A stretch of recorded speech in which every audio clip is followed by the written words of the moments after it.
try, I can't. I just can't do that. Well, if you can't do fractal math, don't do fractal math. I mean, it's just, take my word for it. These are the numbers. These are the ones that are to be paid attention to. You don't have to boil the ocean on that. You just have to understand the principal orientation of why that is. Just like Elon. Well, why are you using that kind of titanium? That costs $1,200 when you can use this. We're using it at SpaceX. He's talking to the people at Tesla. When that costs like $350. Why are you doing that? And the engineer would be like, I don't know. Well, that's right. So Elon's pretty brutal at this. He'd be like, you're a dumb fuck. You know, if I don't, you want, let's go through the whole list now. I don't trust that you're using the right price on anything. And he'd fire people just like that because they don't know what they're doing relative to what he sees going on in the aggregate. Again, when you look at two things as opposed to one thing, like one moving monkey, let's look at three things. Price, volume, volatility.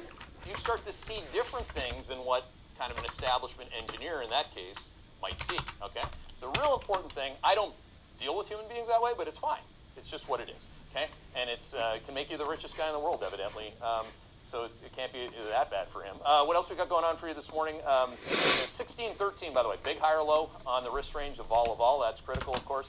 Volume was not big yesterday on the ramp. What you end up seeing, and you can see this in the Tier 1 Alpha data, was one of these days, again, where it's Tesla. There you go, Elon, you're lucky that the machine has helped you. You know, look at where those are. Microsoft and Tesla. I mean, that's the, again, if you're not paying attention to these things because you can't afford whatever it costs, the Tier 1 Alpha is probably the most valuable for the price product you're going to get from a data perspective. These are the really impact by name. So again, it's once again, the magnificently manipulated 7 are the ones that keep the market up for a day, okay? And then they go back down. Now the problem, of course, is that 5 out of those 7 are broken from a trend perspective. So again, that is the danger, and stay away from that. By the way, I got no problem being long Meta or Google. Those are bullish trade and trend. Both of them again, that's great, but they're both at the top, towards the top end of the range. So what do you do with that? Well, you don't buy, you sell some. So that's where we're at. Look at this high yield move. Oh my God! I mean, talk about getting paid too much too soon, huh? Now, if you just stayed with the process, you'd understand. Now, does that look like that? Looks like Jonesy, what you just said. That looks like 84% of CEOs in America are expecting a recession. Well, so is the entire bond market right now, which includes high yield and credit. Now, you ask some yo-yo who's trying to analyze the Cisco deal on whatever piece of software they bought company, they might come up with a different answer. Who cares what they say? Right? Doesn't matter. It's not relevant or pertinent to the topic at hand. Are we going to have a recession? Yeah. Okay. Are we going to have another good quarter before we have that? Yeah. Can you handle both? A lot of people, no. Okay. We're going to look at the flip line again. Now the flip line on volatility from Tier 1 Alpha in terms of dealer gamma, 4385. So that's back inside of 4,400. The round numbers do matter from a strike perspective because a lot of big dummy hedges go around the big round numbers. So again, what Tier 1 Alpha has also been calling out is now you could easily see these things step down towards 4,100 or 4,000 on the S&P 500. Of course, we'll stay with our risk range, but that does fit relative to what's been happening for the last 6 to 8 weeks in terms of realized volatility. And you notice that, right? Realized vol at 1613, a big high or low. I'll say it one more time. What that imposes is systematic risk. So again, when we look at the Tier 1 Alpha data, what we're trying to do is get the throttle to the toggle right. The throttle's already in motion, higher lows in the VIX, higher highs. We have that negative dealer gamma impact, and then we get the toggle, which is what's happening into these events. And as we enter the recession, those events, again, 100% of the time that I've risk managed, you help your risk manage into a recession, either the first realization that we're coming out of an expansion, like in 2022, or then actually entering the recession. So from 2000 to 2002, it takes some time. Then you can go back to 30 in the VIX really quickly because people realize that being long into a recession as it's actually being reported is not a good thing. Then the real investor is trying to find the bottom of the range, the breakouts in the trades, the bullish breakouts, or the next transition begins. Okay, so 2002, I'll never forget that year in my full investing cycle life. Thank God I have that experience. What else we got? Japan already hit on that. India hit on that. Asia broadly. How about that Vietnam?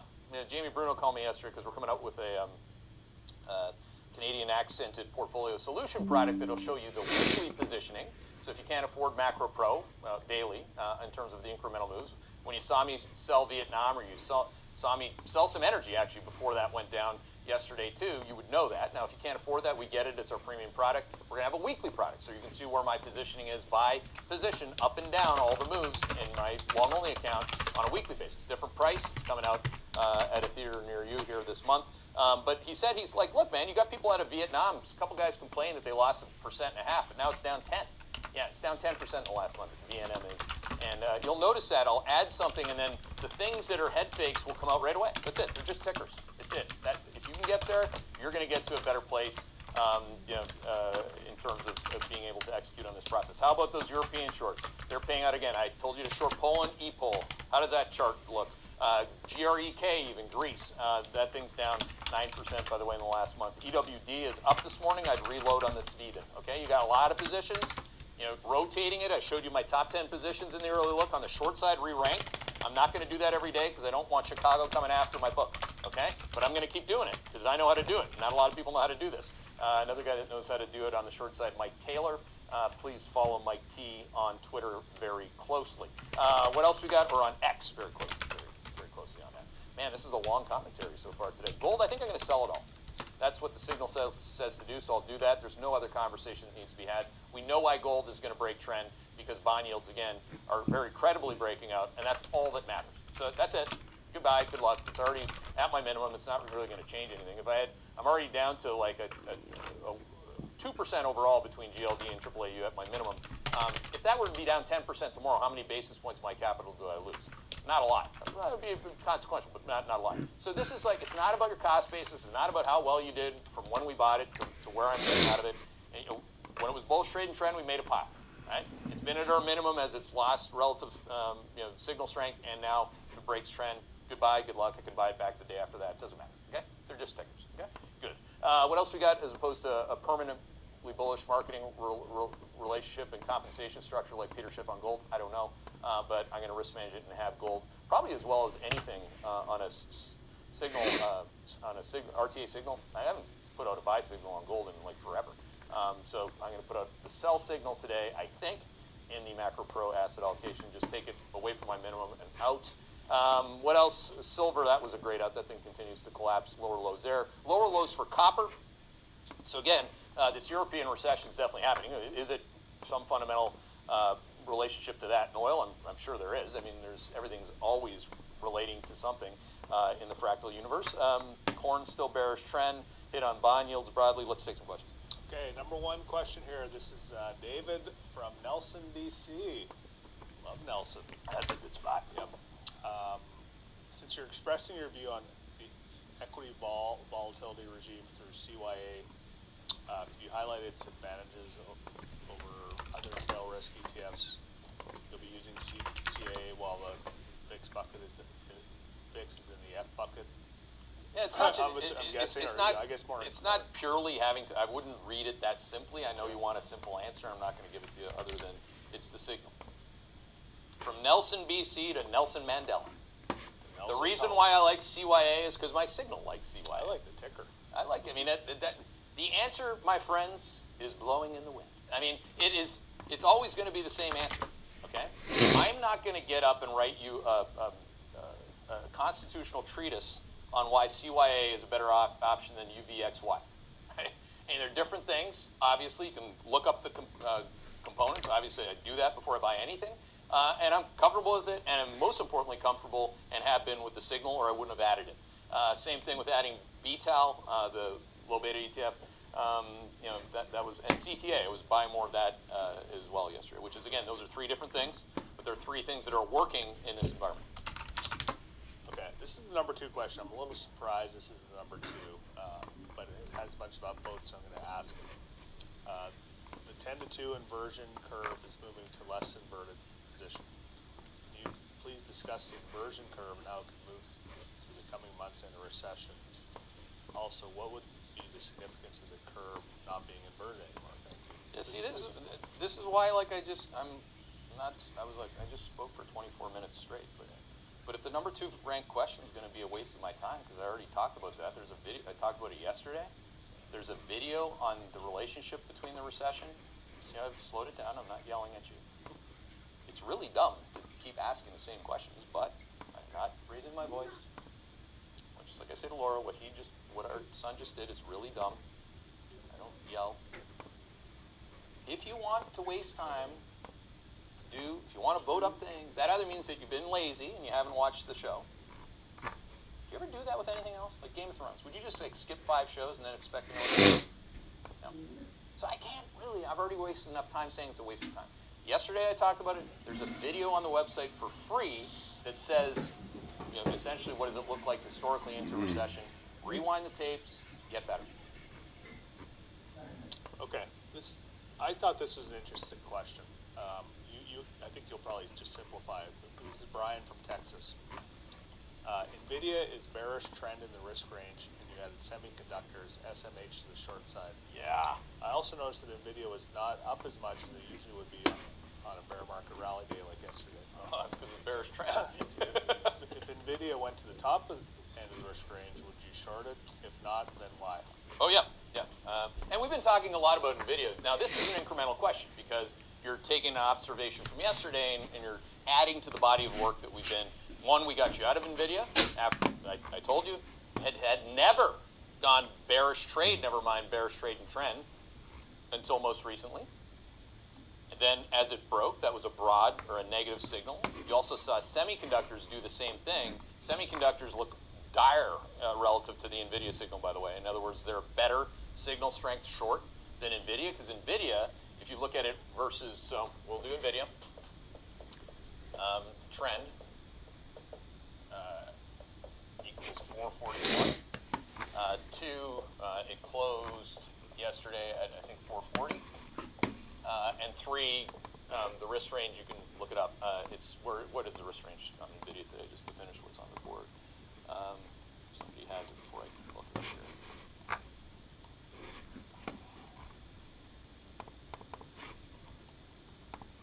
Of course, now my internet connection's down. I got it.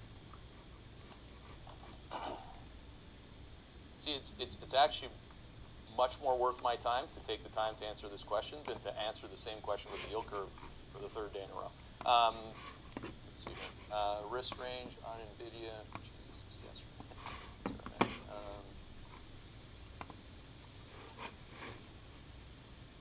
This is actually what I do when I go back to my desk. I just look at stuff. I don't go and start talking to the team about the yield curve. I know what to do with the yield curve. 450. Okay, so the risk range on NVIDIA equals 405 to 450. So what's interesting here, a couple things. One, it closed just inside of the trend. Okay, so this number is just inside of that. 2, this number is greater than the trend, so that's what makes it. That's why I haven't shorted in real-time alerts and I short SMH. So SMH doesn't have this setup where it's actually not even close to its trend, and the top end of its range is inside of the trend. So that's why SMH was chosen instead of NVIDIA. There are a lot of reasons why you shouldn't choose NVIDIA, but I think you make a very important point. One of the biggest reasons is it's the mother of all bubbles, right? One of the many. And that is the thing that people need and want to believe. So if you're a portfolio manager and you're reallocating like they did on Monday to the magnificently manipulated 7, because you had to sell like $100 billion in bonds and buy something with liquidity, which would include NVIDIA and those 7 stocks, you know that there's going to be some impact. But you also take the of the magnificently manipulated 7, or what I've been calling the MM7. Is this more valuable than asking about the yield curve for the 3rd? Yeah, I know. Bucker had that right too, right? So I don't need to be right. I just want to get better, right? So when I take the 7, I look at, first of all, Apple. I'm short Apple. You can see that in my top 10 shorts right now. I don't have an analyst who covers it yet, so I can do that. So Microsoft and Apple are the top 2 signal strength shorts. As you get down the list, this one is just above the 2 that I highlighted as being bullish. So we have, just so that we get the color coding right, we take our time to do so. Little Bob here. So those two are top of the funnel on the 7, and this one would be right below because it could go bullish trend, but might not. And I can tell you one thing: if it goes down to 405, it's going to move down the list and compete with Microsoft and Apple as one of the best shorts. Right? So that's how we think about it. It's all about signal strength here. And your observation on its relative lack of strength yesterday is an important one. So thank you for asking an excellent question. There's some excellent questions in the queue. There's some that reveal that you haven't done your work. And when you come to my team, you want to come practice. You want to be on my team? You better be ready to play. All right? And I think that that's a good thing to tell people. It's not for everybody. We know that, right? Good. All right. We have myself and the young guns, Ryan, Richie, and Drago tomorrow. So hopefully you can join us. We're going to be grinding on the data. Have a great day out there. And good morning from the control room, everybody. Next week, the 11th Hedge Eye Investing Summit. Can't believe we've done 11 of these. Semi-annual, into our 6th year of running it. We have a slate of amazing guests, 9 new guests to speak with Keith on everything that's going on in the market. It's going to be a fantastic 3 days of conversations, including Liz Ann Saunders, Daniel Lakaya, Jim Bianco, Ben Hunt, Daniel DiMartino Booth, and a few new faces as well. So we're excited about that. Register now at hedgeye.com. The registration button's also in your Macro Show email. Hope to see you there.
can tell people, look, my growth is 0.7 per year above what is said.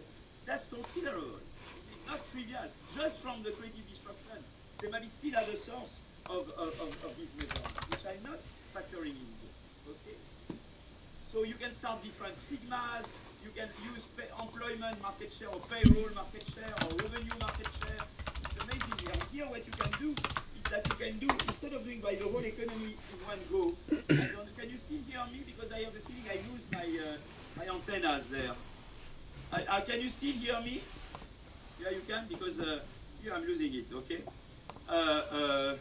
So here what you do is that you assume, I do another way. Instead of doing sigma equal 4 uniformly, I take sectoral, first 1 digit or 2 digit or 3 digit. I assume that you have sigma equal 4 within, and I do sigma equal 1, Cobb Douglas between, and I got very similar figures. But the other thing is to say that within, instead of doing sigma equal 4, I do Bob Hall or the credit cards, and I get very similar figures. Okay, 6 months of work for 2 tables. That's research. You know, I told Macron, it's amazing. It took you, Macron in 2014, he called me and said, look, you know, I want to leave Hollande. He said, that's perfect. And I want to come and visit you at Harvard. Could you get me an office? It was in 2014. And it took him 3 years to be elected president. I said, it takes me 3 years to revise a paper.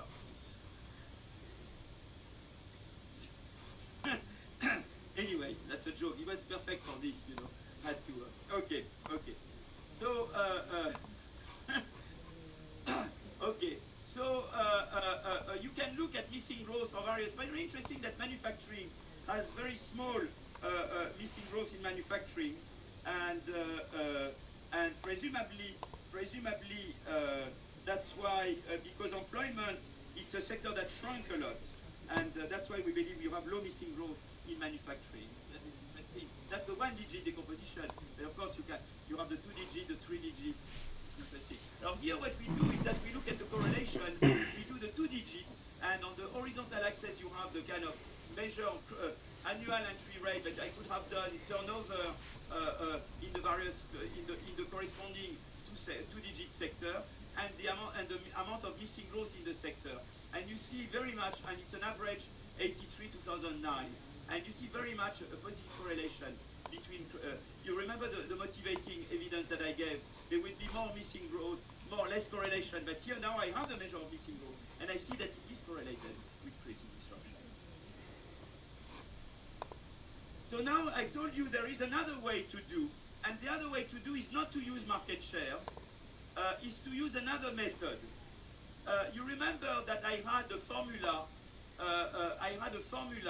for missing growth, which was like this, which had lambdas and gammas. And so what you could do is to say, why don't we use firm level data and various moments on them to estimate the lambdas and the gammas. But that has been done by Garcia Macia, Clino and Say, in a paper which is, I think, almost forthcoming in Econometrica or revised, or I don't want to say something like, well in shape for Econometrica. It is not already accepted. I don't ask every day. And so what we adapted here. So what we do is that we do what they do, but in their paper they don't have missing growth. They assume, and usually when they have size, you remember when you have the basic model with OIT, G equal lambda log of gamma. So when you know lambda, you know and G, you know gamma. You see what I mean? You can use data, and so the idea there is to use moments. You see on firms. I mean, you use TFP growth, exit rates of firm by age, employment by age, job destruction and creation, etc. of firms and not plants to infer arrival rates and step size using the fact that you have the relationship between growth and etc. But we know there is missing growth, so you have to redo. What we do is to redo. We mobilize all the computers of LSE to do that, because it's a huge work to do that. To recompute Garcia Macia, Clino and Say. But the way we did was the following. You see, we say, well, suppose that you, assume a given value of total true productivity growth. For given assume GU, you can derive the lambdas and the gammas by running their algorithm. But that will give you a value for measured growth. Because when you have the lambdas and the gammas, you know measured growth, what it is. I had it from before. Okay, I had the measured growth. Remember, I had the measured growth. I had the measured growth here, so I could compute the measured growth. Okay, so I do that. I compute the measured growth from there. Exactly what doing this. But then I look if the measured growth is the growth that I get, that I measure. You see, is the predicted measured growth. Is that the true measured growth? If it's the same, I converge. If it's not the same, I start a different value of GU, and I keep going, until I fall back on my feet. And when I fall back on my feet, is the U star where the deduced measured growth is the actual measured growth, and it will be that number. So it's the GU that I imputed, that I assumed as a true growth, and that's the corresponding measured growth that I found, which is the exact observed measured growth. And that's the way you compute missing growth. You see what I mean? It has nothing to do with market shares. And the beauty of it is that you find very similar magnitude this way than you do with the market shares. That's what really made us be confident. We have something there. The methods have nothing to do. They don't use the same kind of data. Here, we don't have to assume that creative destruction and new variety only come from new plants. We did not assume a constant number of products per plant. And the other thing is we can decompose missing growth into creative destruction and the new variety. And the nice thing is that we show that most of it is creative destruction, 80%, whereas only 20% comes from new variety. So I gave my chance to new variety, but 80% of the missing growth is from creative destruction. Okay, now I talk about France. Well, let me talk about France. Now I don't know, you won't have a French Meyer, but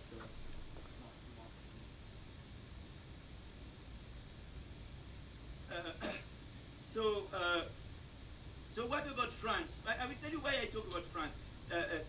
Not just because it's my country, but and I like it. It's because you learn something from comparing US and France. And the thing is as follows. You say, well, we have other data sets from INSEE and establishment level data, and we have the DADS, and I know some people here use French data, no? I mean, and so we have these boxes. If you come to my office at college, it's full of CSD boxes, and we know the precise location of establishment, degree of registration, workforce size, etc. Again, after 5 years, there is no growth of establishment. So the same thing is true that was true for US, and the data has nothing to do with the US data. And that's the various missing growth. So that's the average between 2004 2015. So that's full-time equivalent. US, they use head count. They use how many people you have on the 31st of December. But the full-time equivalent, they say sometimes it's part-time employed. I count part-time employment. That's something they didn't do. When I did when I use employment for market share in the US, I was using really head count and not full-time equivalent. So, but you get very similar. It's in the same ballpark. You see, what's amazing is that the missing growth is the same ballpark as the US missing growth. You see, and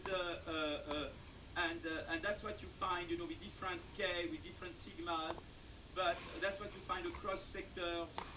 You find a bit smaller again with manufacturing, not as low as US, but still smaller than elsewhere. And that's in France, in regions, you see. You have a lot of pretty missing growth here. Here Barcelona is here. You are very close to the high missing growth region, you know. Voilà. That's the south, Côte d'Azur, Paris. That's very interesting. But what's very interesting is that those are areas where you have more creative destruction. So again, in France, if you look geographically, you see more missing growth where you have more creative destruction. The terrible thing in France is this, you see, two world wars left this zone in France completely dead. If you go to Alsace-Lorraine, it's a huge cemetery. And there you have no growth and no missing growth. Nobody from Lorraine, or usually I'm very blonde or okay. So that's the thing.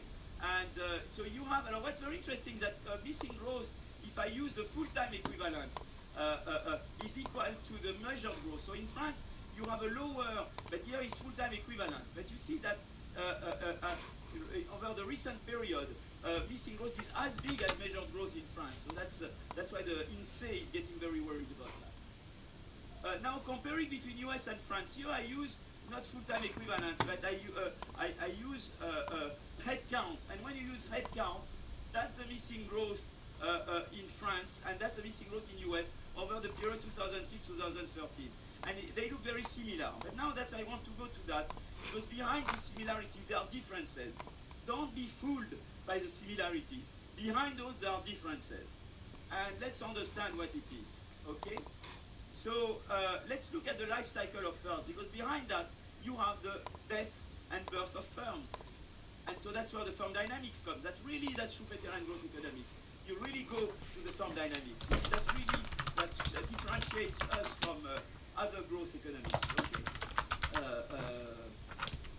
So that's US first. So that's very interesting. You know, some people said, how could you have persistent missing growth when you have declining dynamism? But the declining dynamism is that the gross entry of firms have gone down, but the net entry of plants has not gone down in the US or France.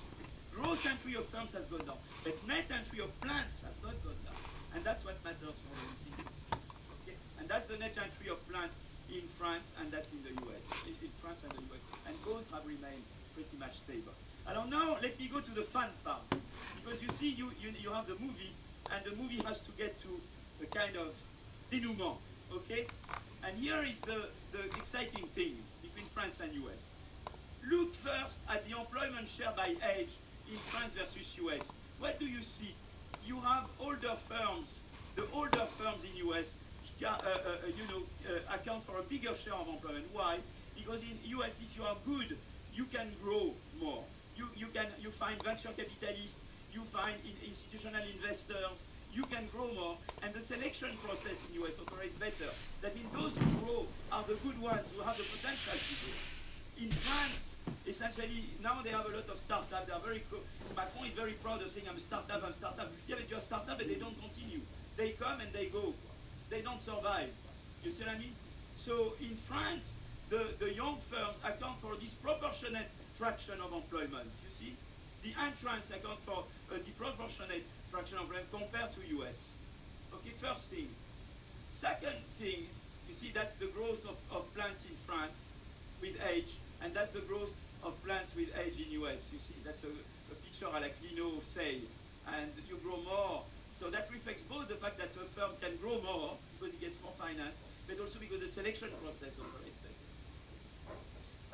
Now what I'm showing you here is the exit rate by age. Here in both places, and that was a prediction of Clété Cortum, you know that young firms, which are usually the smaller firms, they exit more. Because, for example, in the Clété Cortum model, if you are young, you have one line only. It takes you one treaty destruction to disappear. If you are old and you have 10 lines, it takes 10 treaty destruction to disappear. Okay? So the Clété Cortum gives it to you right away, this prediction. Okay, but that's you observe. It's true in the data. Okay? But now, why is that interesting? Because I already know that young firms and new entrants account for a bigger share of employment in France than the US. But exiters will also account for a bigger share because that exiters are mainly young, and young are bigger share of employment in France. So that means that entrants and exiters will account for a bigger share in France. But look now at missing growth.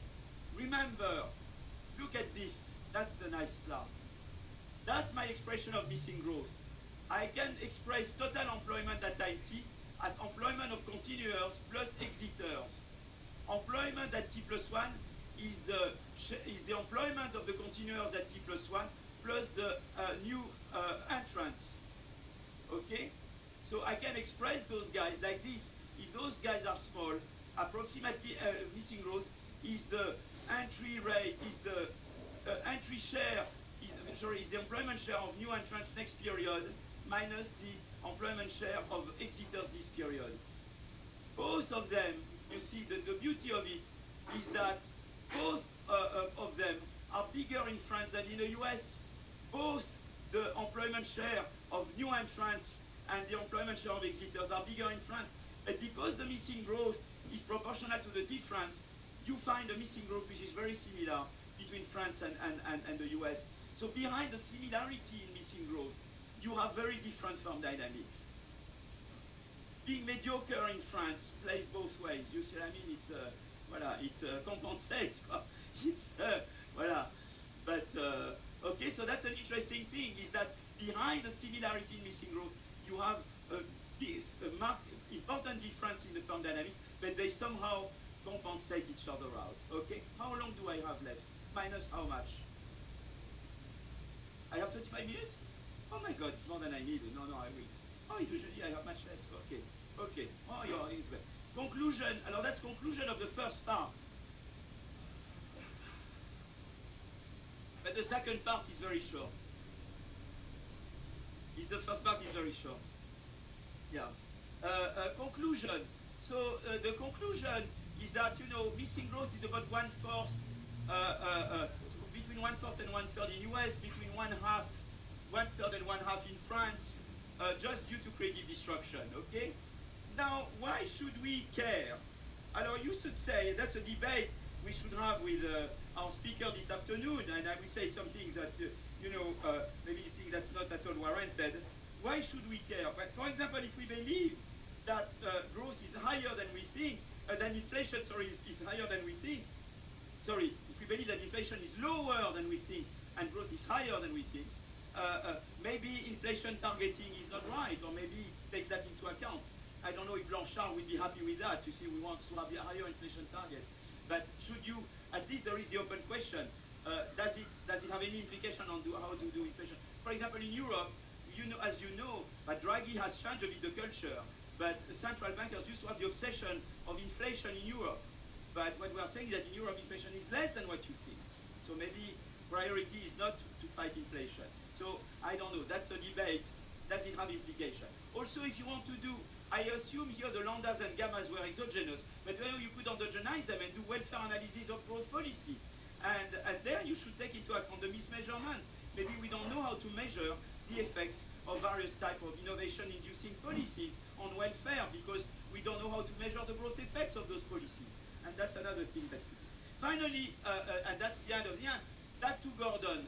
You remember the slowdown. Alors what we have, in fact, is that the curve is above Gordon. You see, if I look at Gordon, the curve is above, but still, do I call that stagnation? You see what I mean? My first response I had with Gordon is to say, look, it's true that it's going down. If I go back, you see, all the way back. If I go back to this, it's true that we tend to go down, but the true curve is above this one. And in fact, here it's a bit less going down. You see, a bit less. So he says secular stagnation. I would say secular, but I will not say stagnation. When you have a growth rate of productivity of 172% on average per year over the period 2006-2013, in France you don't call that stagnation. In France you call that nirvana. You see. But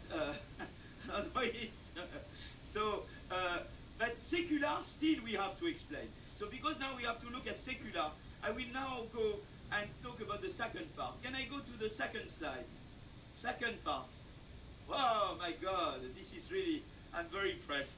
Okay, now this, by the way, is extremely preliminary.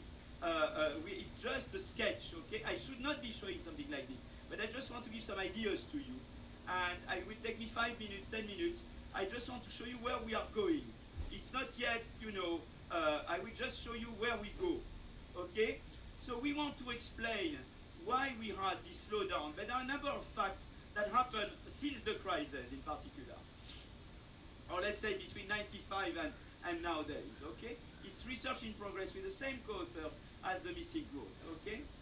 So there is several facts, and I just want to put those facts in your mind, okay? And the first fact is that you have a rise and decline in productivity growth. That's the average productivity growth per year, yearly, over these 3 periods. You see, it goes up 95 to 2005 and then goes down, okay? So that's the thing, it goes up and down. Why is that? Okay. Second fact, you have declining entry and exit over the last period. You see, for example, if you look over the period when growth goes down, entry and exit also go down. In fact, it's even before, but you have declining entry and exit. and particularly entry. Okay? Third fact, you have rising market share concentration. You have an increased concentration of market share in most industries over the period 97-2017, in particular in IT sector with the emergence of GAFAM. And the fraction of industries where the four biggest firms account for more than 30% of total market share has increased from 30% to 40% between from 97 to 2017. And so those are taken from Autor et al. You see those pictures. You see that the concentration, your various measures, you take the share of market share of the four biggest, of the 20 biggest, according to sales or according to employment. But whatever you do, you find, that's manufacturing, you have finance, you have retail, I could put retail, all sectors you find an increasing concentration. Okay, so that's another thing to factor in. You have a declining average labor share. We know that since 2007, the labor share has decreased from 65% in TA. And what's interesting is that, for example, those are the guys. And what's interesting is that the labor share has increased not so much within firm, but between firm. Is the firms with lower labor share that have become more important. That's another fact that you want to explain. Okay. Then you have the non-increasing investment, Gutierrez Philippon, and you have non-increasing investment relative to nominal GDP. And then you have the increase in average markup. But then again, the markups, it's not that they have declined within they have increased within firms. If anything, they have declined within firms. Is that the firms with high markups have become bigger compared to the other firms. It's a between firm thing. So any explanation that would have a within firm increase in markups, you should be very skeptical, because it's a between firm phenomenon. It's not a within firm phenomenon. Okay. So now, what are we doing? So here you see the markup. You see the gross entropy, which is the average of within across firm, is going down, but the between the overall markup due to the between effect is going up, and you see very much these two. So explaining these facts, and I will tell you where we are going. So it's really, when I show, it's a beginning, but I just want to tell you where we are going. We are developing a new Schumpeterian growth model with superstar firms, and I will tell you in a moment what a superstar firm is. There is a final good produced with continuum of intermediate inputs, like I had before. Okay, so forget about this variety, and you see like the log of QI, YI, but you could have CES if you want. Okay, and that's you produce with continuum of goods, and that's the quality of variety I. Okay, and now the input, the novelty is that the input producers can expand on several lines. So, for example, in Clétécor 2, you can add a line one at a time. Here, you can add a continuum in one go. You can do like this, right? You can expand in a continuum of lines. Of course, there is a convex cost of running more lines, and so that's why there will be a boundary of the firm. But you will try to expand as much as you can, okay? And you expand through creative destruction on other lines. So running n lines involve an overhead cost which is increasing and convex in n. This leads to a natural boundary for firms. Each firm has a quality on each specific line, the type Q of I. But in addition to the quality, there is a time invariant heterogeneity in the firm's specific productivity level. The idea is that you innovate to improve the quality on the line, but also you can be, you, Andreu, you can be, for any quality, you are better at exploiting the line than I am. For example, because you access the network. You see what I mean? So there is a dimension where I can innovate, but there is a dimension where I can never catch up with you, because you are deep down better than me. You have an access that I don't have. Okay? So you have these two dimensions, and a small subset of firms, called them superstar, are like Andreu. They have lower production costs for any quality level. For example, because of a network effect. So you say Y of I is the amount of labor times the phi. The phi for Andreu is bigger than for me. So Andreu, to produce a given Y, he needs less L than I would need. You see? For given quality and given L, he needs less L because he has this network access. Okay? So the markup my markup, suppose my fringe is G prime, my markup will be determined not only by how better my quality is to the other quality, and that is something unique by innovation, but it will also depend on whether I have this cost advantage or not over the incumbent firm. And suppose, for example, that you have two types of firms, the superstar with a phi H and the non-superstar with a phi L, and the ratio is delta greater than 1, okay? So now, no math. You look now at an effect of a downward shift in the overhead cost of running many lines. Suppose you have now a GPT. If it's less costly to run more lines, what will happen? Andreu will expand much more than I do. He will expand like mad. And he will innovate me. He will innovate my R&D. You see what I mean? And that gives you everything, because Andreu is a higher markup person. And that will give you, so at the beginning, because Andreu expands, aggregate productivity growth will first increase, because it allows Andreu to expand. But then our growth will go down in the long run, because he will discourage innovation by non-superstar firms, which are the bigger number of firms. You see what I mean? And overall, superstar firms become larger, which leads to higher static efficiency. However, this comes at the expense of aggregate productivity growth, which declines in the long run. The model can explain the above facts. You have increasing, then decreasing productivity growth. You remember? You have average markup increase. Why? Because Andreu will have more lines. Andreu has a higher markup. So the average markup, it is not that Andreu's markup will go up. Andreu will run more lines. So it's a between firm effect. It's not a within firm effect. Okay? The labor share, Andreu tends to employ less people because he has a higher pie. So the labor share will go down because Andreu, who hires less people, will run more lines and I run less. And finally, investment and entry by me will be discouraged. You see? And that's the thing. Here we simulated the model. Here we assumed that it takes 5 periods to decline, to reduce this parameter of cost of overhead. Growth goes up and then goes down. And that's the share of firms, that are superstar. The share of lines run by superstar firms goes up. But the growth goes up and down, you see. And that's what you have. That's when it takes 1 period to reduce the growth. So the role of the state, by one role, is to say, have more people access the network. The problem there is that you have very few Andreus in the market. If you have more Andreus, things will be very different. Because then growth will go up, essentially. You innovate people, but you innovate few people. The growth effect on the people you don't innovate is more important than the discouraging effect on yours. So if the phi is the proportion of firms that are very productive, that access the network, if this phi is high enough, in fact what you get is that instead of having this, you have this increasing growth. So the growth ends up being higher than it was initially. So you see, you can see there is a role for competition policy. Competition policy is now in terms of accessing networks, of making sure that more firms can have this advantage that superstar firms have.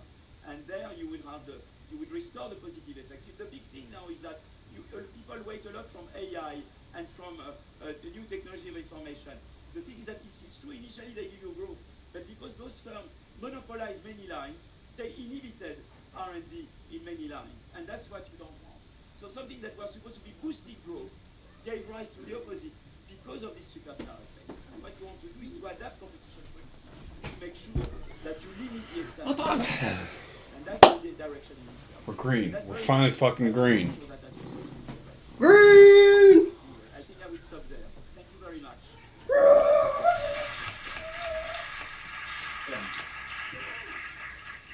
are you going, Scott? Okay, so thank you very much for an interesting and pleasantly lively presentation. We have time for a Q&A session.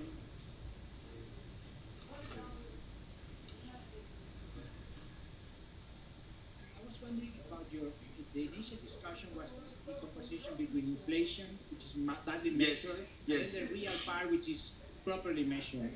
Yeah. But also some of the theories about the missing growth have to do with the bad measurement of the real part because of the service economy. You're moving from manufacturing to services, services are more difficult to measure. At the end, you end up, and it's interesting that in your ranking of sectors, manufacturing is down there. The services are up there. So I wonder how, is that identifying separately these two effects, or one effect is shut down, or they are related? What kind of haircut you want, fam? Just butt me up. Huh? Turkey overbought. We think it's also Yes. Yes. Turkey. Turkey overbought. Statistics is that they're considerably revised over time. And we expect that as the VIX going up. Turkey overbought. I'm gonna go ahead and bank that. Bank. So my question is, how does the degree of missing growth vary?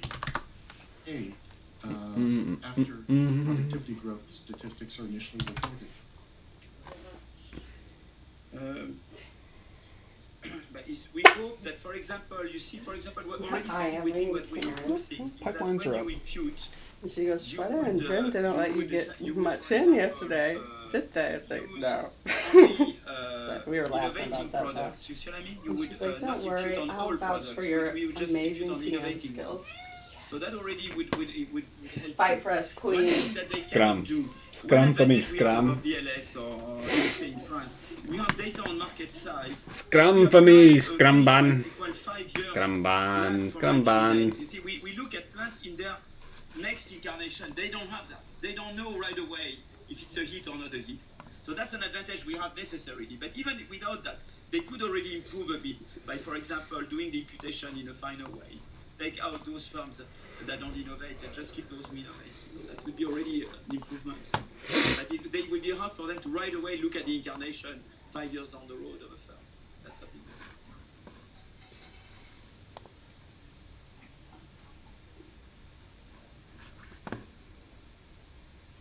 So about the second part of the talk, you mentioned what possible competition policy you could have to mitigate the long run effects of these superstar firms, and you said thinking of it in terms of accessing, giving access to networks. Can you say a bit more about what you mean by networks?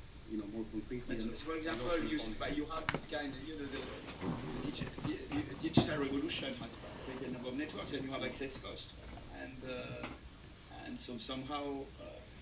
You charge firms that are those and so that's something all what you charge them, it's less that they can invest in R&D and all that.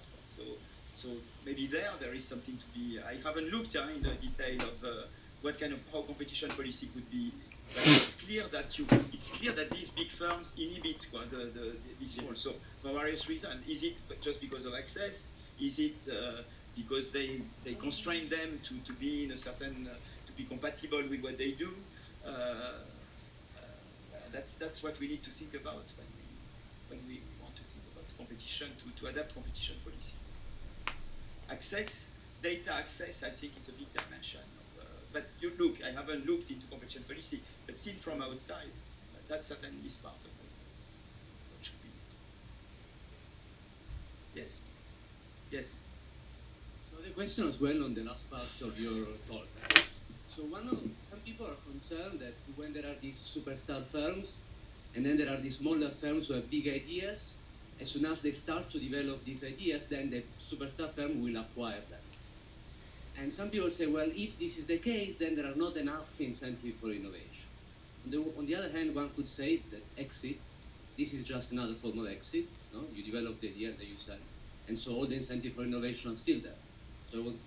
So we have a version, we developed a version of the model where we allow for merger and acquisition, but you still have the problem. A bit less, it's a bit mitigated, but still, of course, at which price are you bought? And still there you lose, because that firm has bargaining power. But so you can generalize the analysis to merger acquisition. But it's true with merger acquisition, it's a bit less. You mitigate a little bit, but still you have the same kind of shape. So we have a whole part with merger and acquisition.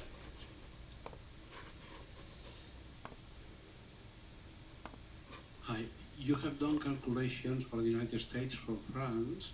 Would you expect France to be representative of Europe, or you would expect differences in Europe, and how that will affect to regional rates of growth, convergence, etc. in Europe?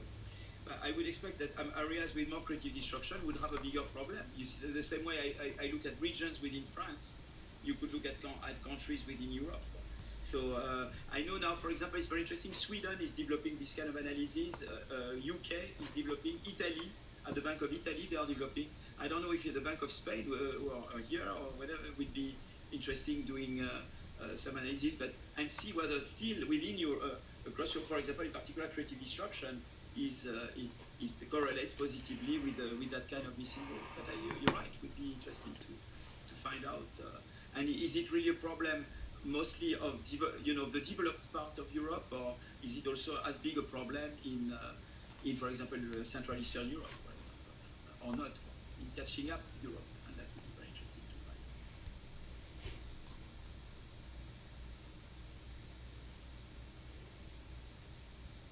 Okay, so I think we can close the Q&A session, and thanks, Philippe, once again. Thanks so much.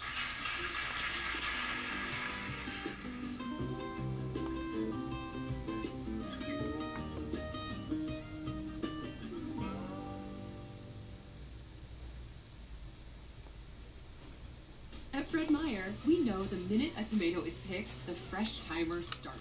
The sooner we get our produce to you, the faster it is. That's why we've shortened the time from harvest to home for our tasty tomatoes, strawberries, and salads. So no matter how you shop, you have more time with your fresh produce. Fred Meyer, fresh for everyone. We've locked in low prices to help you save big store-wide. Look for the locked in low prices tags and enjoy extra savings throughout the store. Fred Meyer, fresh for everyone.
What did you tell me about pipelines?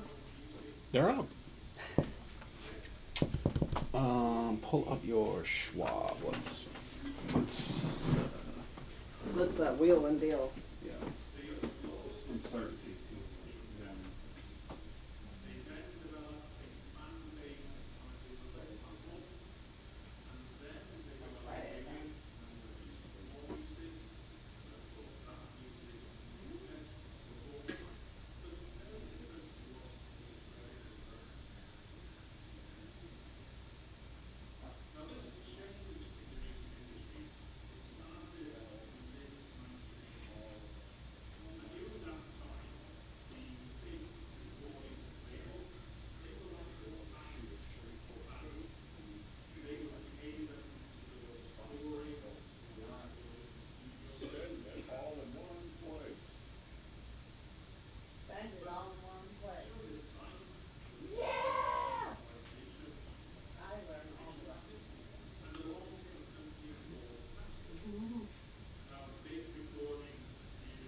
Purina One.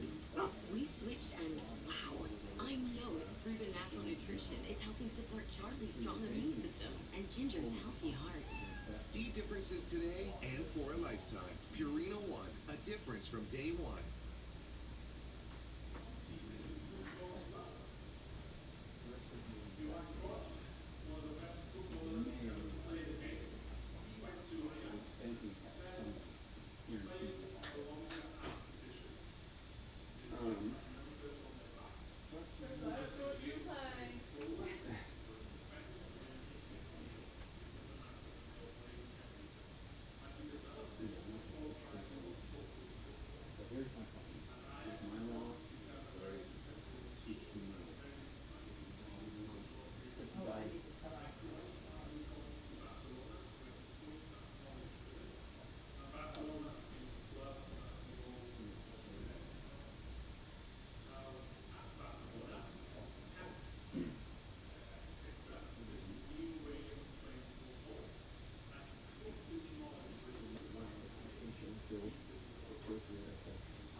So,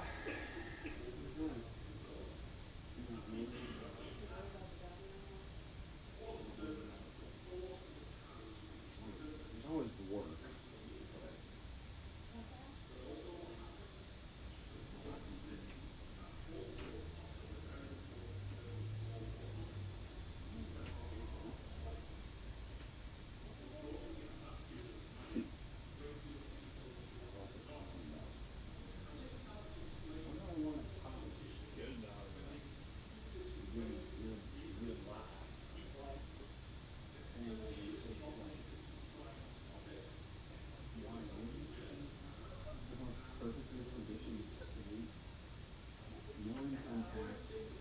Tons of energy, so cheap, unfortunately,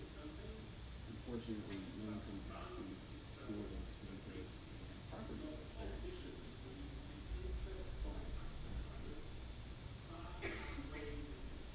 Basically, I want to be as insulated from less exciting China with the threat of China and Japan eventually because Peter Schiff is saying that there's three guaranteed wars that are going to happen: Russia and Ukraine, Saudi Arabia and Iran, and probably China and Japan.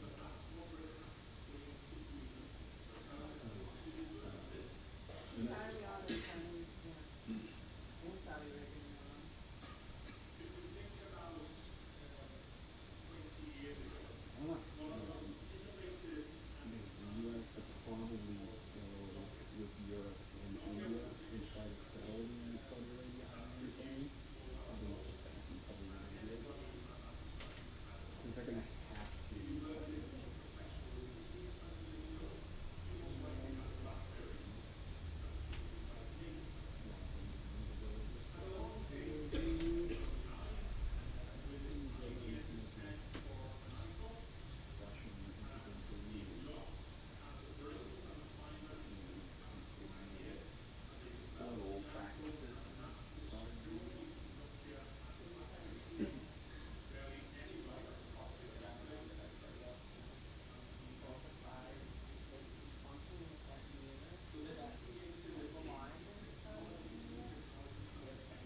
lets you keep track of all the details in one place, so you and your team can stay focused on the work and the goals that matter most.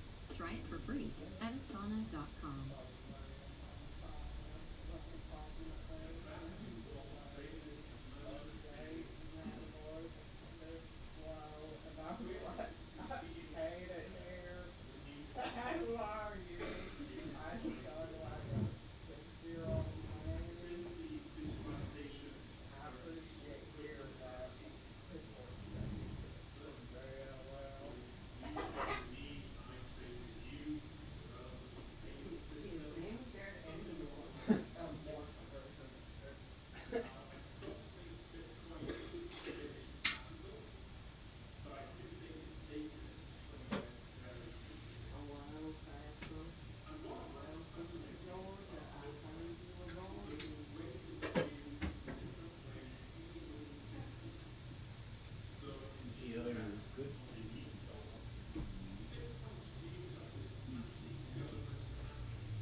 Rate of change, so the Fed sees inflation has come back.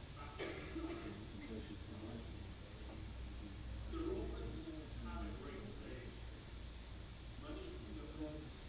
Continue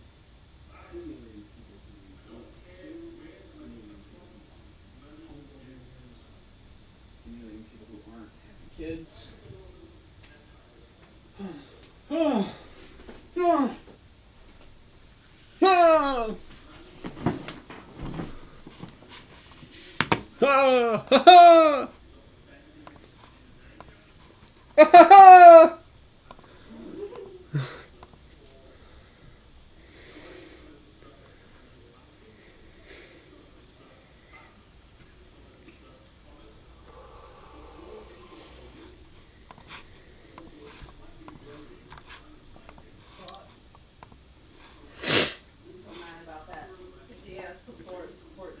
Mm-hmm.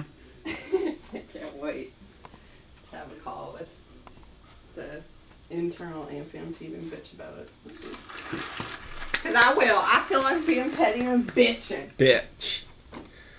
Hi, my name's Queen Bitch. Looking for a one-stop grocery shopping experience with bargains you won't believe? Then stop by your neighborhood grocery outlet. You'll find amazing deals on the name brands you love, with savings up to 40 to 70% versus traditional grocery stores. And don't forget, we also have all the essentials like dairy, meat, and produce. So shop us first, shop us often. Great deals add up to monthly savings, only at your local grocery outlet.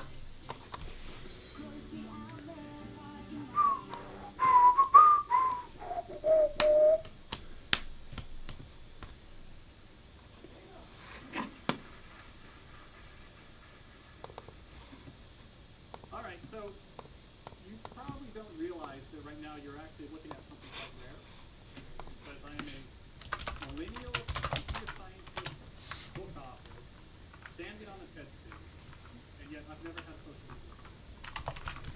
How this happened was actually somewhat random. Social media first came onto my radar when I was at college, sophomore college. Facebook was my and at the time, which was right after the first dot-com bust, I have had a dormant business that I had to shut down in the dark. And it's something that didn't take forever to March as a product called Facebook, and people getting excited about it. So it's sort of a fit of somewhat immature professional jealousy I thought. So as I go along my life, I look up not long later and I see that everyone I know is really hooked on it. From the clarity you can get when you have some objectivity, some perspective on it, I realized this seems a little bit dangerous, so I never signed up. I never had a social media account. So I'm here for two reasons. I want to deliver two messages. The first message I want to deliver is that even though I've never had a social media account, I'm okay. You don't have to worry. It turns out I still have friends. I still know what's going on in the world. As a computer scientist, I still collaborate with people all around the world. I'm still regularly exposed serendipitously to interesting ideas, and I rarely describe myself as lacking in entertainment options. So I've been okay, but I'd go even farther. I'd go even farther and say not only am I okay without social media, but I think I'm actually better off. I think I'm happier.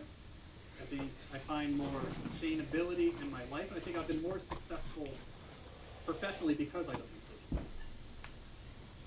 So my second goal here on stage is to try to convince more of you to believe the same thing. To see if I could actually convince more of you that you too would be better off if you quit social media. So if the theme of this TEDx event is future tense, I guess in other words, this would be my vision of the future, would be one in which fewer people actually use social media. Okay, so that's a big claim. I think I need to back it up. So I thought what I would do is take the three most common objections I hear when I suggest to people that they quit social media. And then for each of these objections, I'll try to defuse the hype and see if I can actually push in some more reality. This is the first most common objection I hear. That's not a hermit, that's actually a hipster web developer down from 8th Street. I'm not sure. Hipster or hermit, sometimes it's hard to tell.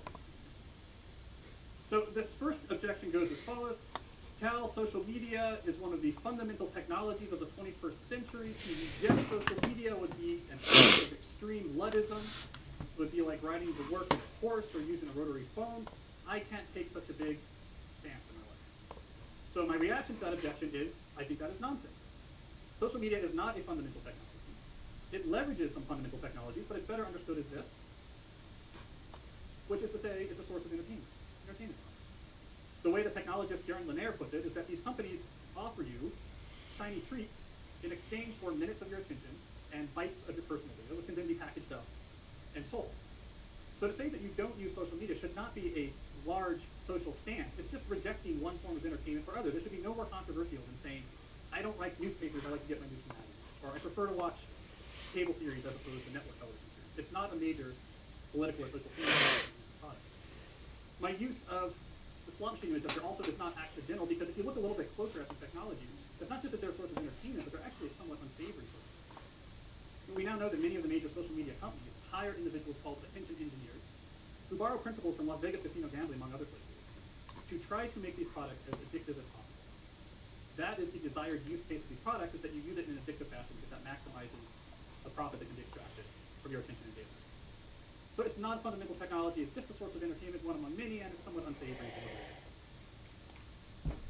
So here's the second common objection I hear when I suggest that people quit social media. The objection goes as follows. Cal, I can't quit social media because it is vital to my success in the 21st century economy. If I do not have a well-cultivated social media brand, people won't know who I am, people won't be able to find me, opportunities won't come my way, and I will effectively disappear from the economy. So again, my reaction is, once again, this objection also is nonsense. So I recently published this book that draws on multiple different strands of evidence to make the point that in a competitive 21st century economy, what the market values is the ability to produce things that are rare and are valuable. To produce something that's rare and is valuable, the market will value it. What the market dismisses, for the most part, are activities that are easy to replicate and produce a small amount of value. Well, social media use is the epitome of an easy-to-replicate activity that does not directly produce a lot of value. It's something that any 16-year-old with a smartphone can do. By definition, the market is not going to give a lot of value to this behavior. It's instead going to reward the deep, concentrated work required to build real skills and to apply those skills to produce things like a craftsman that are rare and that are valuable. To put it another way, if you can write an elegant algorithm, if you can write a legal brief that can change a case, if you can write 1,000 words of prose that's going to fixate a reader right to the end, if you can look at a sea of ambiguous data and apply statistics and pull out insights that could transform the whole business strategy, if you can do these types of activities that require deep work that produce outcomes that are rare and valuable, people will find you. You will be able to write your own ticket. You will be able to build the foundation of a very meaningful and successful professional life, regardless of how many Instagram followers. So this is the third common objection I hear when I suggest to people that they quit social media. In some sense, I think it might be one of the most important. So this objection goes as follows. Cal, maybe I agree with you. Maybe you're right. It's not a fundamental technology. Maybe using social media is not at the core of my professional success. But you know what? It's harmless. I have some fun on it. Weird Twitter is funny. I don't even really use it that much. I'm the first adopter. It's just kind of interesting to try it out, and maybe I might miss out on something if I don't use it. What's the harm? Campworks builds adventure trailers. Our Dell PowerEdge server is an incredible asset. That means that we really aren't limited. All we have to do is reach the potential reset for ourselves. So again, I look back and I say, this objection also is nonsense. In this case, what it misses is what I think is a very important reality that we need to talk about more frankly, which is that social media brings with it multiple, well-documented significant harms. And we actually have to confront these harms head-on when trying to make decisions about whether or not we embrace this technology and let it into our lives. So one of these harms that we know this technology brings has to do with your professional success. So I just argued before that the ability to focus intensely to produce things that are invaluable, to hone skills that the market can tell you, that this is what's going to matter in our economy. But right before that, I argued that social media tools are designed to be addictive. The actual desired use case of these tools is that you fragment your attention as much as possible without your own. That's how the tools are designed to use. Well, we have a growing amount of research which tells us that you spend large portions of your day in a state of fragmented attention. The large portions of your day where you're constantly breaking up your attention to take a quick glance, to just check, and quickly look at it. That this can permanently reduce your capacity for concentration. In other words, you could permanently reduce your capacity to do exactly the type of deep effort that we're finding to be more and more necessary in an increasingly competitive economy. So social media use is not harmless. It can actually have a significant negative impact on your ability to thrive in the economy. I'm especially worried about this when we look at the younger generation coming up, which is the most saturated with technology. If you lose your ability to sustain concentration, you're going to become less and less relevant to this economy. There's also psychological harms that are well documented that social media brings that we do need to address. So we know from the research literature that the more you use social media, the more likely you are to feel lonely or isolated. We know that the constant exposure to your friends' carefully curated positive portrayals of their life can lead you to feel inadequate and can increase rates of depression. And something I think we're going to be hearing more about in the near future is that there's a fundamental mismatch between the way our brains are wired and this behavior of exposing yourself to stimuli with intermittent rewards throughout all of your waking hours. So it's one thing to spend a couple hours at a slot machine in Las Vegas, but if you bring a slot machine with you and you pull that handle all day long from when you wake up to when you go to bed, we're not wired from it. It short circuits the brain, and we're starting to find that it has actual cognitive consequences, one of them being this sort of pervasive background hum of anxiety. Now the canary in the coal mine for this issue is actually college campuses. If you talk to mental health experts on college campuses, they'll tell you. Along with the rise of ubiquitous smartphone use and social media use among the students on the campus came an explosion of anxiety-related disorders on the campus. So that's the canary in the coal mine. This type of behavior is a mismatch for our brain wiring to make it do. So there's real cost to social media use, which means if you're trying to decide, should I use this or not, saying it's harmless is not enough. You actually have to identify a significantly positive, clear benefit that can outweigh the potential completely non-trivial harm. So people often ask, okay, but what is life like without social media? That can actually be a little scary to think about. What I've found from people I know who've gone through this process, there can be a few weeks that are difficult. It actually is like a true detox process. The first 2 weeks can be uncomfortable. You feel a little bit anxious, you feel like you're missing a limb. But after that, things settle down, and actually life after social media can be quite positive. There's 2 things I can report back to you from the world of no social media use. First, it can be quite productive. So I'm a professor at a research institution. I've written 5 books. I rarely work past 5 p.m. on a weekend. Part of the way I'm able to pull that off is because it turns out if you treat your attention with respect, you don't fragment it, you allow it to stay whole, you preserve your ability to concentrate. When it comes time to work, you can actually do one thing after another and do it with intensity. And intensity can be traded for time. It's surprising how much you can get done in an 8-hour day if you're able to give each thing intense concentration after another. Something else I can report back from life without social media is that outside of work, things can be quite peaceful. So I often joke I've been very comfortable being a 1930s farmer because if you look at my leisure time, I read newspaper while the sun comes up. I listen to baseball on the radio. I, honest to God, sit in a leather chair and read hardcover books at night after my kids go to bed. It sounds old-fashioned, but I'll tell you, they were onto something back then. It's actually a restorative, very peaceful way to actually spend your time out of work. You don't have the constant hum stimuli and the background hum of anxiety that comes along with that. So life without social media is really not good. So I pull together these threads, and you see my full argument for why I think not everyone, but certainly much more people than right now use social media. Much more people should not be using social media. And that's because we can first summarize, discard with the main concerns that somehow it's a fundamental technology you have to use, nonsense, it's a slot machine in your phone. We can discard with this notion that you're not going to get a job if you don't use social media, nonsense. Anything a 16-year-old with a smartphone can do is not going to be what the market rewards. And then I emphasize the point that there's real harms with it, so it's not just harmless. You really would have to have a significant benefit before you would actually say this trade-off is worth it. And finally, I noted that life without social media, there's real positives associated with it. So I'm hoping that when many of you actually go through this same calculus, you'll at least consider the perspective I'm making right now, which is many more people would be much better off if they didn't use this technology. Of course, some of you might disagree. Some of you might have scathing but accurate critiques of me and my points. And of course, I welcome all negative feedback. I just ask that you direct your comments towards Twitter. Thank you.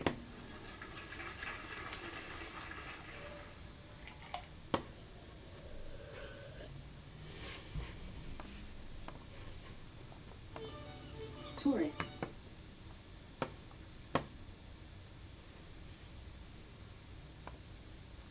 I chose Wix for my business because of its massive scope for functionality and... Hey everybody, Peter Zang here, coming to you from Colorado. Now, yesterday we talked about how some of the European sanctions on the Russian energy industry were working much better than expected. So now let's kind of flip that and talk about some that are not doing nearly as well. That has to do with oil. Whereas with natural gas, Russian exports to Europe are down by 85%, and Russian production is now the lowest in 40 years. Oil has dropped off a little bit, about 10%, but the Russian ability to profit from it has skyrocketed.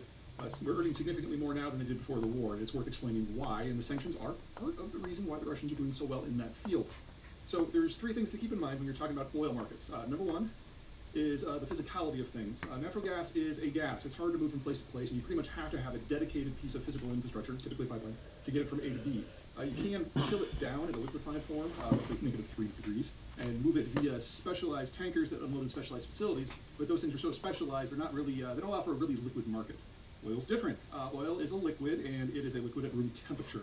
So you can put it into pretty much any type of container or shipping device that you want. And while the Europeans did, for the most part, stop taking oil from the Russians in piped form, the Russians are able to export over half of their oil by water, be it via tanker. They were even able to redirect some of the piped crude to their ports, which brings us to the chemistry problem. Not all crude is the same. In the world of natural gas, methane is methane is methane. In the world of oil, there's different varieties, light and sweet versus heavy and sour. Light and sweet has very few contaminants, and it is very thin, almost clear, whereas the heavy sour is thick and gooey, might even be solid at room temperature, and is black and viscous. And different refineries around the world are designed to run on different grades of crude, sometimes even specific crude types from specific fields. And that makes it a little bit more of a mismatch problem that natural gas just doesn't have to deal with. So, for example, in the markets right now, there is an oversupply of light sweet on the global scale, primarily because of the United States. U.S. shale crude is different from most crude in that it's trapped at the moment of geological formation, so it never migrates through the rock strata, and it's the migration that picks up the contaminants that makes crude heavier and more sour. Well, American refineries are designed to run on heavier and sour, so that light sweet is kind of stranded in North America, so it has to be exported by tanker to the wider world, and so light sweet crude is trading at a significant discount to a lot of global crude grades, despite the fact that it's considered high quality. On the flip side, we're running out of heavy sour. Venezuela used to be a massive producer, and it's found ever more creative ways to commit national suicide. The Mexicans used to be a reasonably large supplier, and they're keeping their crude at home because their economic development has demanded more energy. And the world's single largest crude grade of all is none other than Russia's Urals blend, which is a medium sour, medium heavy blend. And so taking even small amounts of that off the market has had an outsized impact on pricing. And so even though there's supposedly a price cap that the Europeans set at $60 a barrel, that anything above that, the Russians shouldn't be able to sell it, right now, Russian Urals is going for $85. And there's not much the market can do about it, which brings us to the third point, which is the legalities and the niceties. When the Europeans stopped taking the piped oil and started to slim down their taking of the tanker ship oil from Russia, they used their ability to influence global financing, global insurance, specifically saying that anyone who delivered or participated in the supply chain that took Russian crude, and if it was sold above $60, they wouldn't be able to qualify for any European-based insurance or financing, trade finance included. And since that is the source of the vast majority of the world's maritime shipping insurance, the thinking was that that is going to discourage anyone from doing it. Well, they also didn't want to destroy their own economies when they were doing this, so they phased all this in over the course of a year. And it turns out that that was enough time for everybody who was interested to set up alternative systems. So India, China, and Russia now all offer state-sponsored insurance programs for maritime shipping, and the Chinese and Russians in particular have gone out and purchased huge numbers of really old, decrepit tankers, and are running them kind of under the radar, turning off the transponders so they can't be tracked easily. And those two things together has allowed a huge amount of Russian crude to sail the world's oceans without any even tangential connection to the European financiers that it was thought would be able to keep all of this stuff off the market altogether. The very act of providing the market with time to adjust gave the market time to adjust for all players. And so this stuff is still coming out. Now, if the Europeans, and to a wider degree the West in general, is going to take an axe to Russian crude, they're going to have to get a lot more creative, or they're going to have to act a lot more directly. Keep in mind that roughly 1.5 million barrels of crude every day, Russian crude, are flowing out of the port of Primorsk on the Baltic Sea and another 1.5 million on the port of Novorossiysk on the Black Sea. And as long as the Europeans are not willing to take direct action against that, and they definitely have the military capacity to do so should they so choose, this seems like it's going to keep flowing. But the only potential fly in the ointment there is on the Black Sea, and that the Ukrainians have now said that they're willing to attack targets in Russian ports. Now, since they made that threat about, I think it's 5 weeks ago now, they haven't acted on that threat, even though their supposed deadline now has expired 3 weeks in the past.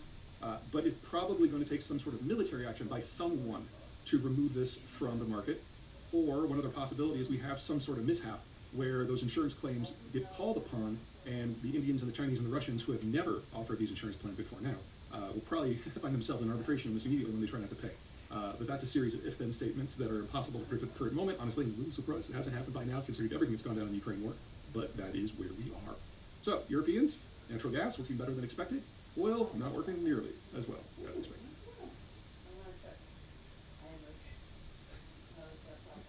But it's gone, like, the math is the math. Hope's not a strategy.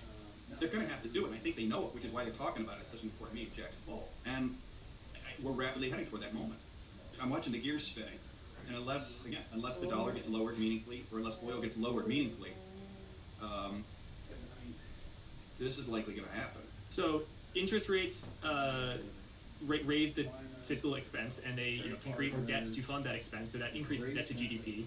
But wouldn't higher interest rates also cause GDP to go down, and nominal GDP, particularly inflation-dominated GDP? And if I think the way Jay Powell thinks about this is if interest rates go back to zero, that is not going to help the U.S. debt problem, because inflation is going to run super hot, and the government's probably going to borrow even more. And not saying that Powell is Volcker, but Volcker was very anti-debt, and unlike today's Federal Reserve, he was quite open about his desire to shrink the U.S. Deficit. In other words, high interest rates discourage government borrowing, because if you want to borrow at 20% to fund a government project, it's not going to work out very well. Powell's no Volcker. He can't be Volcker. Deficit when Volcker did what he did was 2% GDP. It's 8 on a trillion total basis. Debt to GDP was 25 to 30%. There was literally, Volcker couldn't hike rates enough to bankrupt the government. And it ain't that far from it. And when I say bankrupt, it's either the Fed comes in and caps it, or it goes into a debt spiral. Powell seems to want to mandate government policy. In other words, he wants to make government borrowing more expensive. Maybe he's doing that. But if that's the case, he needs to pick up a history book.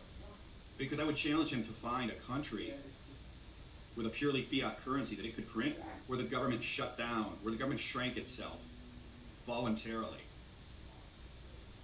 He'd be very hard-pressed to find an example. So what's he actually doing? He's actually increasing the deficit.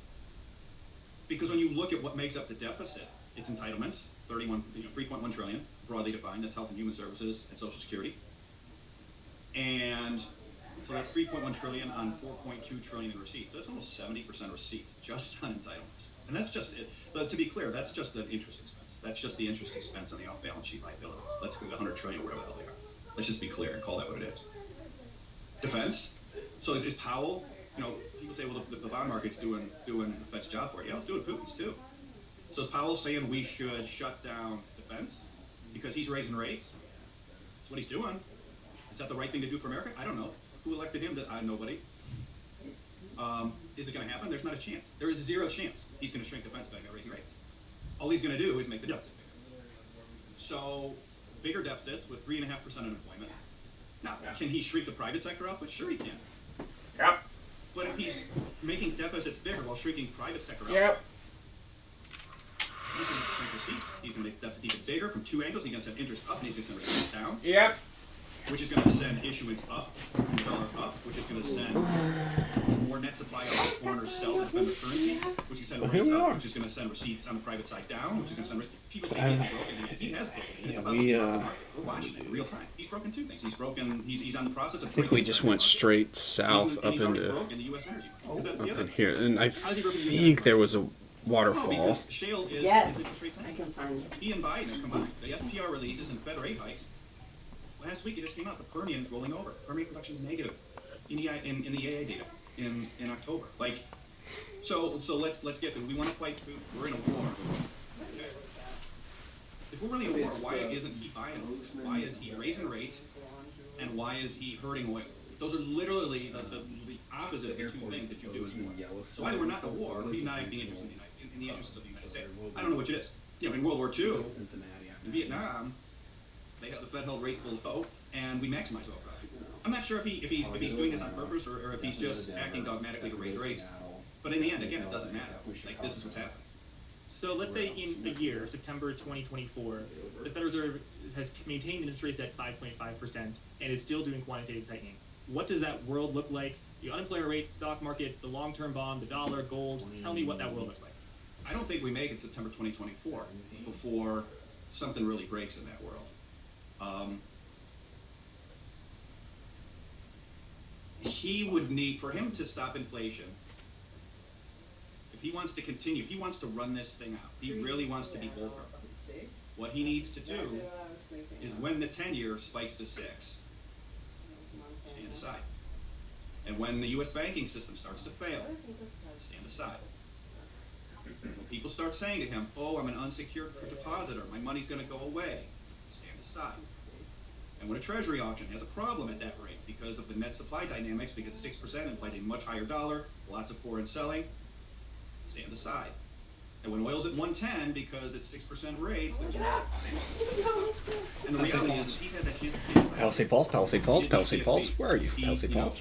They just pause. They can't, you know, they have Palisade Falls, Montana. Palisade Falls, Montana. Where's it? There it is. Yeah. This supply demand So, yeah. dynamic Look at us, we're so smart. create disorderly upside yields. I think I was worried about, like, market function purchases of treasuries, winters or out here, but, like, Yeah. I don't know. It's not really. We had that, treasury We can work commission from home. saying, It doesn't. "No, we're going to do, remember, Doesn't- treasury doesn't buying matter. for the first time in 40 years, market resilience. The bill will lose the resilience of the U.S. Treasury market, which is the deepest, most liquid market in the world, free market, 85 USA. If it's so deep and liquid, why do you need to do buybacks to boost its resilience? You know, it's sort of like, a few good men. You know, if you gave the order that Santiago wasn't to be touched and your orders were always followed, why was he in danger? Why didn't he transfer off the base? Same thing here. If the market is so resilient, why do they need to do buybacks? Why do they need to even discuss market function purchases at Jackson Hole and differentiate them from monetary policy purchases? The answer is, yeah, he ordered the code red. So, I don't. What does that world look like if the world's still there? If he stands aside, it's a new Great Depression. He's not going to stand aside, and I think it happens way before then that he doesn't stand aside in terms of what rates do. But wait, what's going to break? So as you said, the Federal Reserve initiated the Bank Term Funding Program, which allows, my audience is very familiar with this as you are, allowed banks to borrow against their fallen assets at par. So that's a big help to the Bank Term Funding Program. But when you say things are going to break, please be specific. What do you mean? The oil market, the U.S. shale business is breaking. And this to me is one of these really interesting things. Is everyone is fighting the last war, the Fed included. Shale supported the dollar. Shale supported the bond market. Shale kept inflation low. 90% of global oil production growth over the last 10 years has come from U.S. shale. U.S. shale is now starting to roll over thanks to the SPR releases and the Fed rate hikes. People say, oof, if oil keeps going up, Fed's going to keep raising rates. Shale just rolled over. Permian production is set to decline in October per the EIA last week. So 90% of global production growth over the last 10 years is now shrinking. So how is oil going to go down if marginal supplies? Oh, well, they can shrink the economy, but they're not shrinking the economy. The U.S. government, the GDP is doing great. So you're going the feedback loop between higher oil, which increases inflation expectations, which forces more treasury selling from foreigners, because they need energy more than they need dollars, they need energy more than they need treasuries, no matter what anybody says. It accelerates this feedback loop of net treasury supply. Rates up, interest expense up, more government spending, deficits up, private sector down, private sector supply's down. Like it's hard to overstate how toxic this is. It's all like it's plain as day. It's so clear. We're just not going to start to really watch it. So do you think that everything being equal, which it never is, but everything being equal, higher interest rates cause the price of oil to go up, not down?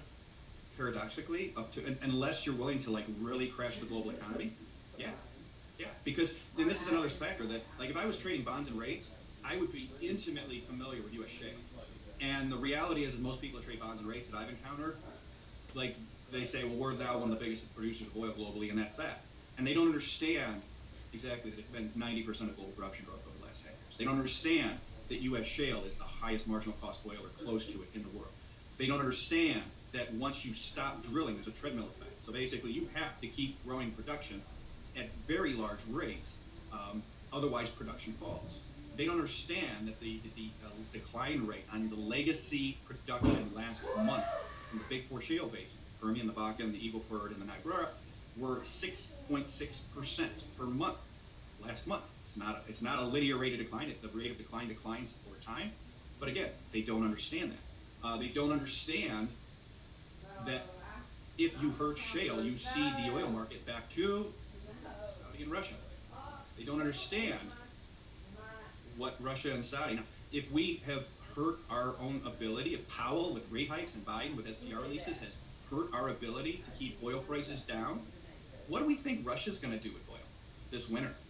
Well, we don't have to guess anymore because they just temporarily suspended exports of diesel. You know, there's the rate silo and there's the energy silo. And like the energy guys I'm talking to are like, oh my God.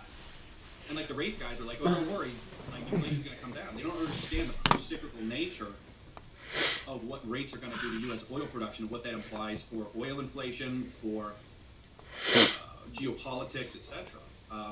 And that's, you know, for the last 3-4 months, that's been the oil guys' gain and the bond guys' loss. And I think it's going to continue to be. And at some point, the bond guys are going to go, oh my God. And then things are going to get real interesting. Because once they realize that the U.S. has put a bullet in U.S. shale production growth. So now Russia and Saudi control the oil market again. Why do I own TLT? You know, you basically limit your case to like they're going to literally fly the plane in the ground. They're going to crash the system. They're going to shut down. Like, can you get oil down? Yes. Shut down the economy like COVID. You get oil down. It goes negative.